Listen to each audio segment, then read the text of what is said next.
Salut les vinyliens, très content de vous retrouver pour cette première vidéo anniversaire, donc première FAQ de Allo le vinylien, et c'est tout de suite, on envoie le générique.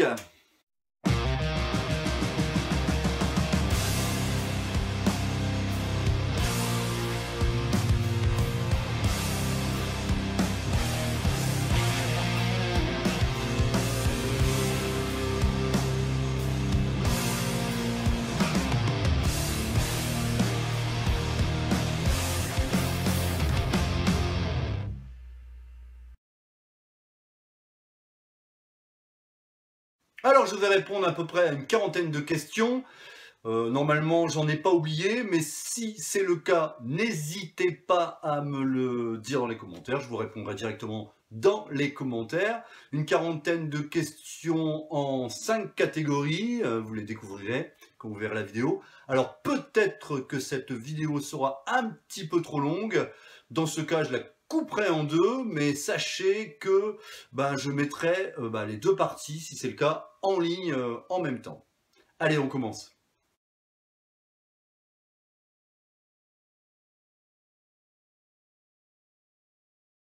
Alors cette question est de Anthony. Alors je collectionne le vinyle, si on peut dire collectionner, depuis 7 ans à peu près. Alors dans les années 80, j'en avais pas mal, hein, j'en avais plus de 100.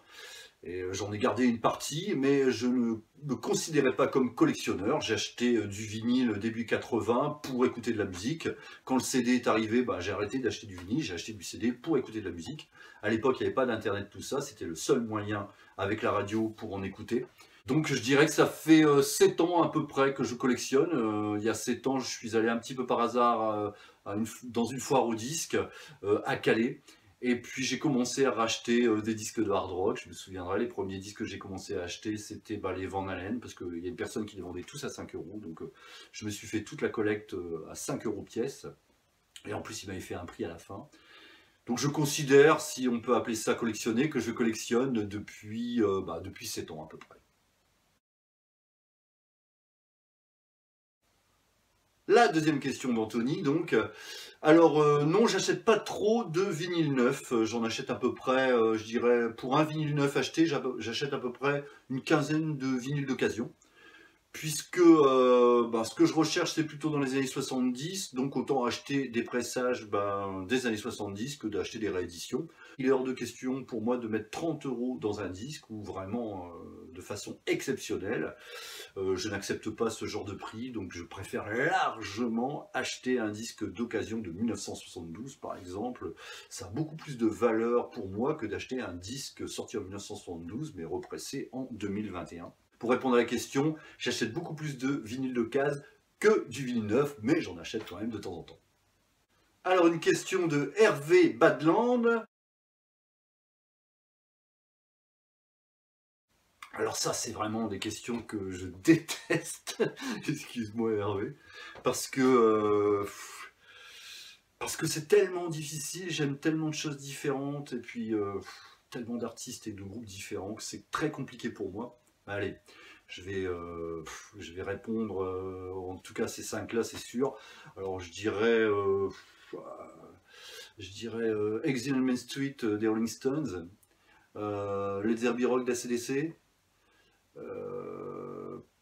j'ai pas préparé, hein, Dub to Infinity de Monster Magnet, Electric de The Cult, et puis allez, un truc plus léger, Electric Warrior de T-Rex.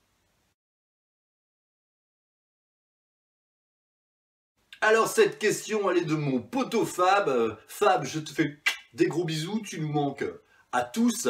Eh ben, tu vas être content de ma réponse parce que c'est Exile on Main Street des Rolling Stones. Déjà parce que c'est un double et sur une île déserte, avoir 2 disques, c'est mieux que d'en avoir un seul. Et puis tout simplement parce que les Rolling Stones rendent un grand hommage à la musique afro-américaine. Il y a de tout là-dedans. Il y a du jazz, il y a du blues, il y a de la soul, il y a du rhythm and blues, il y a du rock and roll. Ah, c'est celui-là que je prendrais, Fab. Et je pense que toi aussi, en tout cas, tu le prendrais parmi tes 5 vinyles sur une île déserte. Dis-le moi dans les commentaires. Je te fais des gros bisous. Cette question est de Vincent Red Lemons. C'est le premier Rolling Stones en pressage anglais ou américain. Premier album, je le trouve magnifique.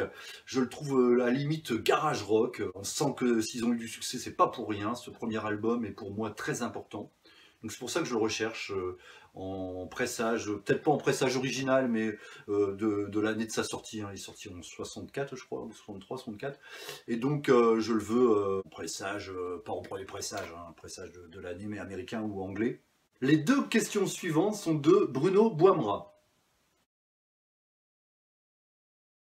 J'ai ce tribute en 45 tours de Motorhead qui regroupe des groupes français et pas seulement, le groupe allemand également, qui reprennent Ramones, titre hommage de Motorhead à Ramones.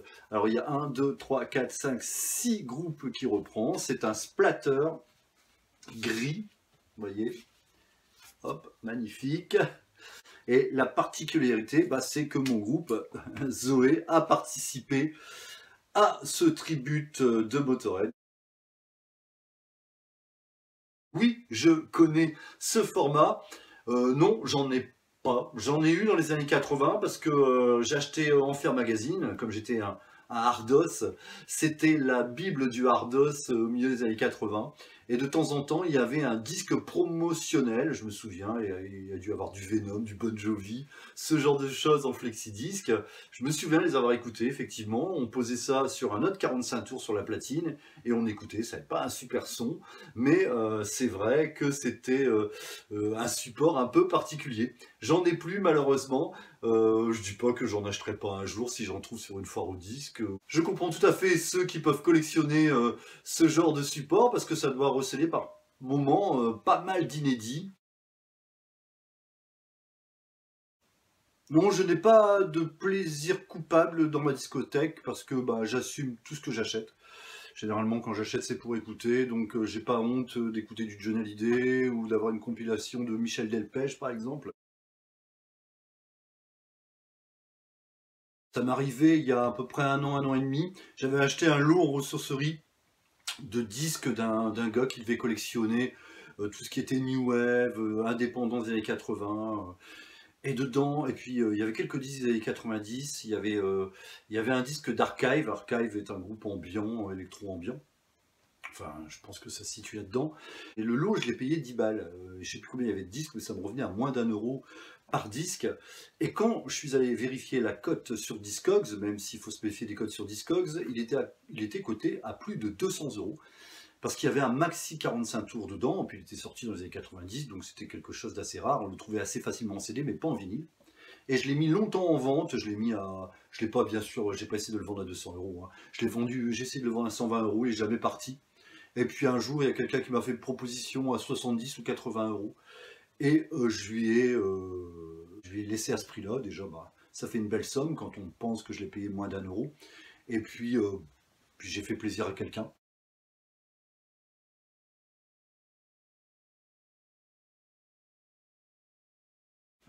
Une question qui vient d'un youtubeur, de monsieur Seb Watcha. Salut Seb, je regarde régulièrement tes vidéos, sache-le. Alors non, pour moi il n'y a pas de fin bien sûr à une collection ou à la recherche de vinyle, puisque je m'intéresse quand même aux nouveautés, même si j'en achète pas énormément, j'achète quand même des nouveautés. Et il y a des groupes que j'adore, donc dès qu'ils sortent un album, je les achète, donc quelque part, je vais les acheter éternellement, enfin jusqu'à temps que je peux les acheter. Et puis il n'y a pas que les nouveautés, il y a également vous, les youtubeurs, vous, les abonnés qui me font découvrir plein de nouvelles choses, qu'elles soient d'aujourd'hui, de demain et d'hier. Et puis il y a mes potes, j'ai énormément de potes dans la musique, j'ai plein de copains qui sont passionnés de musique, de vinyle. Et puis je vais voir aussi beaucoup de concerts, donc parfois je découvre des premières parties, et puis j'achète les albums, donc non, une collection, ça ne s'arrête jamais, quoi. Toujours Seb Watcha, cette question. Alors moi, je suis plutôt acheteur de musique que collectionneur. Pour moi, ça reste la musique avant tout. Alors oui, le vinyle, j'aime le support, je l'ai déjà dit, parce que ben, rien que pour les pochettes, je trouve que le format met en valeur les artworks des pochettes. Et puis, bon, j'aime bien le rituel, on sort le disque, on met sur la platine, tout ça. Mais quand même, un disque avant tout, un vinyle, c'est de la musique. J'achète un disque parce que j'aime son contenu musical.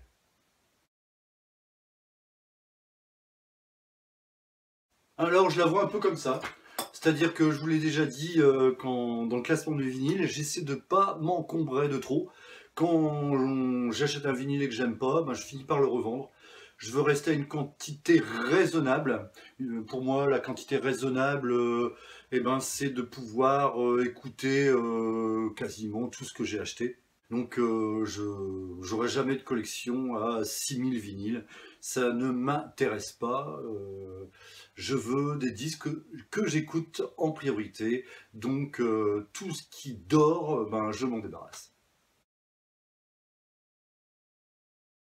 Je nettoie mes vinyles de deux façons, quand ils sont pas trop sales, quand il y a simplement des traces de surface ou qui sentent un petit peu l'humidité, tout ça.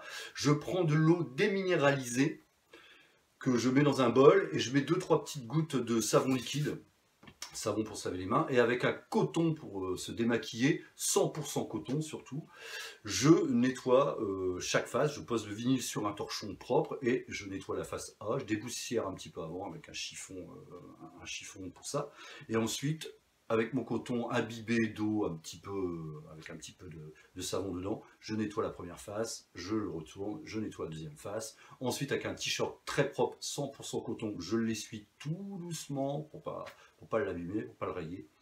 Et puis je le laisse encore sécher quelques minutes.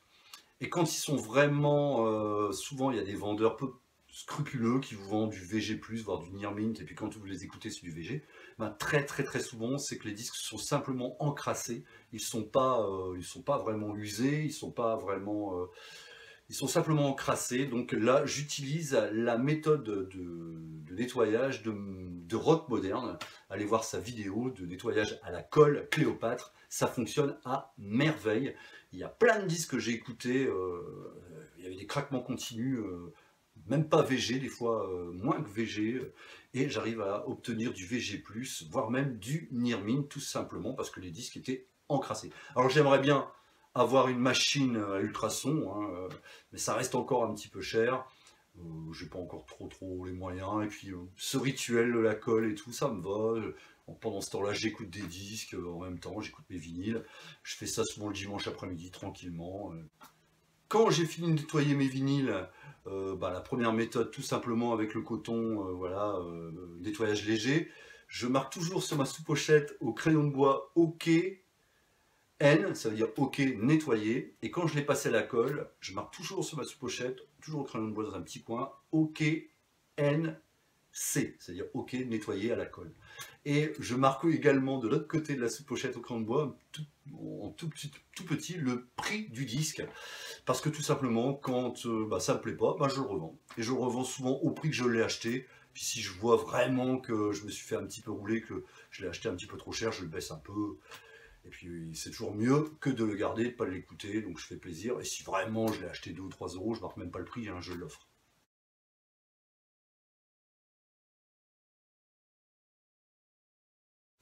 Alors c'est une question d'Anthony. Alors bah, c'est moi qui ai composé ce générique puisqu'il s'agit d'un morceau de Zoé et que c'est souvent moi qui fais les musiques de Zoé, qui compose les musiques de Zoé. Il est extrait de l'album Raise the Veil, un album qu'on a sorti en, on ne me rappelle même plus l'année, 2014. Et c'est le dernier titre de cet album, il s'appelle Time is not on my side, qui est une réponse de Time is on my side des Rolling Stones. Enfin, c'est pas un titre des Rolling Stones, c'est une reprise d'ailleurs. Cet album, il est dispo, hein, on peut l'avoir aussi en CD, on sait jamais, vous pouvez le trouver sur Discogs, vous pouvez me contacter si vous voulez l'avoir, c'est du stoner rock. Donc voilà pour le générique de Aldo le vinylien.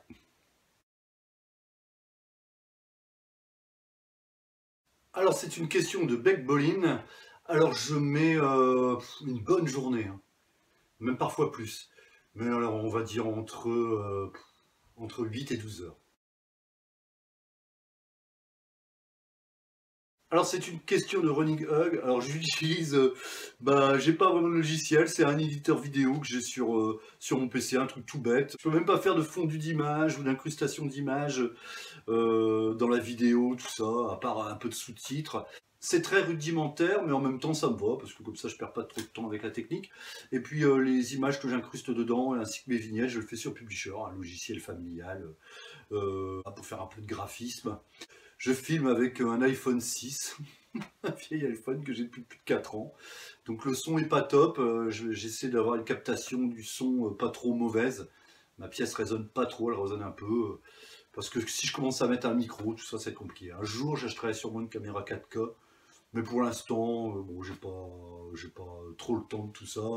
Mais pour moi, le principal, je le répète, c'est le contenu, c'est pas la façon dont c'est fait. J'essaie de pas être trop de mauvais goût. C'est déjà pas mal. Les deux questions suivantes sont de Julien Paravisini. Alors, trois choses qui m'ont donné envie de faire une chaîne YouTube. La première, c'est de partager cette passion du vinyle, partager cette passion de la musique, partager ma culture musicale et puis en recevoir par le biais de mes abonnés et puis des autres youtubeurs. C'est la première chose. Et j'ai regardé déjà pas mal de chaînes YouTube. Et puis quand est arrivé le confinement, j'ai eu l'idée d'en faire une aussi.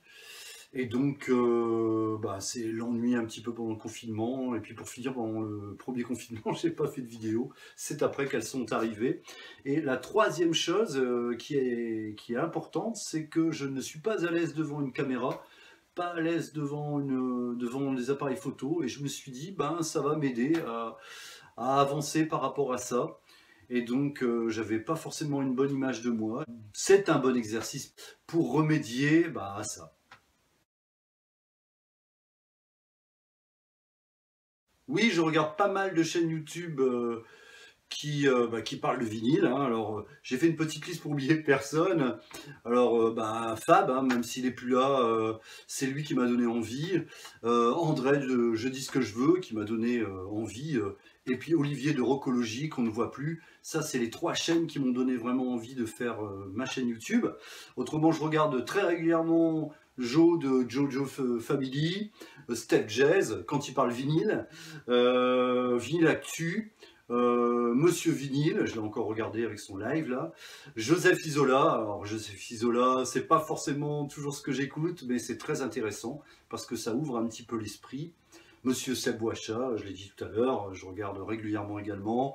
Rock moderne, je regarde de temps en temps parce que très bon conseil, c'est un collectionneur qui a vraiment beaucoup de vinyles et qui donne de très bons conseils. La musique dans la peau, une chaîne récente, grand fan de Bowie, que j'aime beaucoup aussi. Rock'n'Roll Stories. Alors, comme j'aime les pionniers du rock'n'roll, c'est tout naturel que je regarde cette chaîne. Vinyl Calife, et que je salue parce qu'il y a longtemps qu'on n'a pas eu une petite vidéo. C'est bon, j'espère qu'il n'y a rien de grave. Ensuite, Telegram Sam, alors ça c'est une chaîne anglaise, c'est une anglaise qui présente, c'est intéressant, je comprends pas toujours tout, mais bon, on a à peu près les mêmes goûts, elle aime beaucoup T-Rex, la preuve c'est que ça s'appelle Telegram Sam, un titre de T-Rex, ENG Sound de temps en temps, Café Vinyle également, Denis Forti, et puis Franck Mello Vinyle, que je regarde de temps en temps quand il parle vinyle. Donc j'essaie de regarder toutes ces chaînes. Alors il y en a que je regarde plus souvent, il y en a que je manque pas, il y en a que je regarde de temps en temps quand les thèmes m'intéressent, parce que forcément par rapport à nos goûts musicaux, on se retrouve pas à 100% dans certaines chaînes, mais comme elles peuvent dépasser le cadre spécifique du vinyle, je dirais sur des choses plus techniques, sur le nettoyage du disque ou je ne sais pas quoi, et toute chaîne peut être intéressante.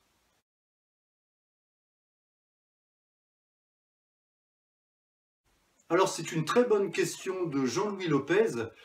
Comme j'habite Dunkerque et je suis à 10-15 km de la frontière belge, donc pas loin également de la frontière hollandaise, peut-être, Monsieur Vinyle a fait ça, je crois, s'organiser un jour un périple à la Mecque, hein, à Utrecht, à la plus grande foire au disque du monde. Donc on pourrait imaginer qu'on pourrait partir de chez moi, enfin je veux dire, je pourrais inviter des gens, par exemple, ils pourraient arriver le vendredi, pourrait dormir ici, passer un petit moment ensemble et partir dès le samedi matin très tôt pour aller à cette fameuse foire au disque d'Utrecht. J'ai jamais mis les pieds là-bas, je devais y aller, puis à cause du Covid, j'ai pas pu y aller. Donc c'est une idée que j'ai en tête et qui se réalisera peut-être. Dites-moi si ça vous intéresse ou pas.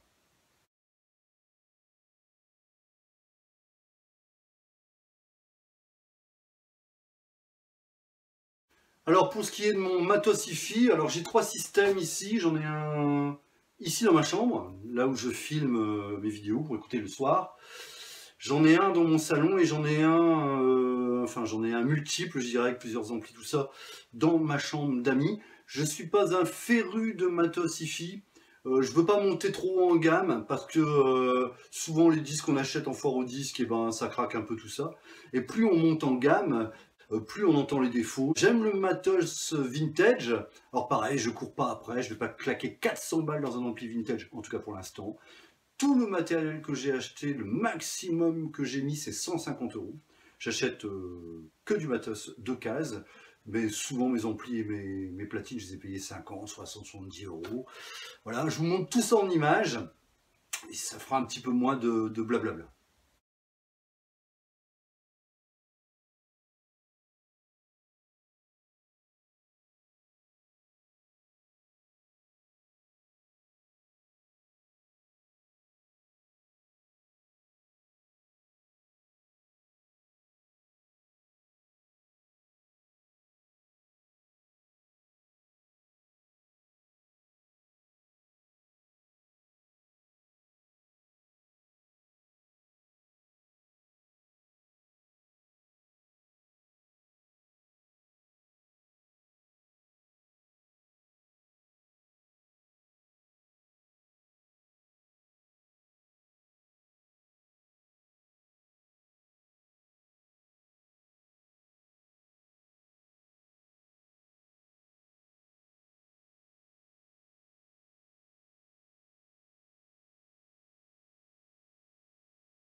Alors oui, je change de stylus quand j'écoute mes 45 tours, parce que c'est souvent les 45 tours, c'est souvent des 45 tours des années 60, 70 et 80, donc ils sont relativement abîmés, ils ont déjà bien servi. Les anciens propriétaires en avaient pas forcément soin, donc comme ça craque pas mal, je change de stylus, c'est-à-dire que je mets le stylus, je garde toujours le vieux stylus que j'utilise pour écouter mes 45 tours, et puis ben, mes 33 tours, généralement ils sont toujours cotés minimum VG, j'irai jusque Mint. Donc je fais toujours très attention à ne pas acheter un disque en trop mauvais état. Donc je ne change pas mon stylus quand j'écoute mes LP.